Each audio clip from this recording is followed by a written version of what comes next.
दोस्तों, कैश को लेके इनकम टैक्स में एक बहुत इंपॉर्टेंट डिसीजन दिया गया है, जिसके बारे में कि इस वीडियो में डिस्कशन करेंगे। रेगुलर अपडेट के लिए CS Sukhbir Singh YouTube channel को सब्सक्राइब कर लें ताकि आपको टैक्स के रेगुलर अपडेट मिलते रहें और आप इनकम टैक्स की कंप्लायंस कर पाएँ। दोस्तों, अगर आप किसी व्यक्ति को कैश देते हैं और वो अपने बैंक अकाउंट में जमा करके उसको आपको बैंकिंग चैनल से वापस कर देता है, तो क्या उसे बेनामी प्रॉपर्टी माना जा सकता है? जी हाँ दोस्तों, ऐसा किया जा सकता है। कैश को भी प्रॉपर्टी माना जाएगा बेनामी एक्ट के अंतर्गत। तो यहाँ पे केस के इफेक्ट इस प्रकार थे। टैक्स पेयर ने डीमोनेटाइजेशन यानी कि नोटबंदी के दौरान कुछ पैसा किसी दूसरे व्यक्ति को दिया, उसने बैंक में जमा करके वो पैसा बैंकिंग चैनल से टैक्स पेयर को वापस कर दिया। और इसे टैक्स पेयर ने जो प्रधानमंत्री गरीब कल्याण योजना उसके अंतर्गत दिखा भी दिया था, टैक्स भी पे कर दिया था।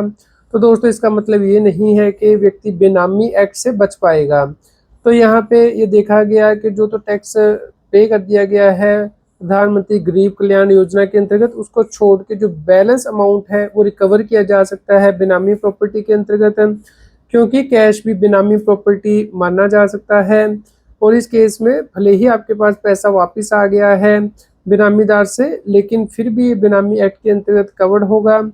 दोस्तों, इसके लिए इम्पोर्टेंट डिसीजन जो है आईटीटी दिल्ली बेंच के द्वारा दिया गया है।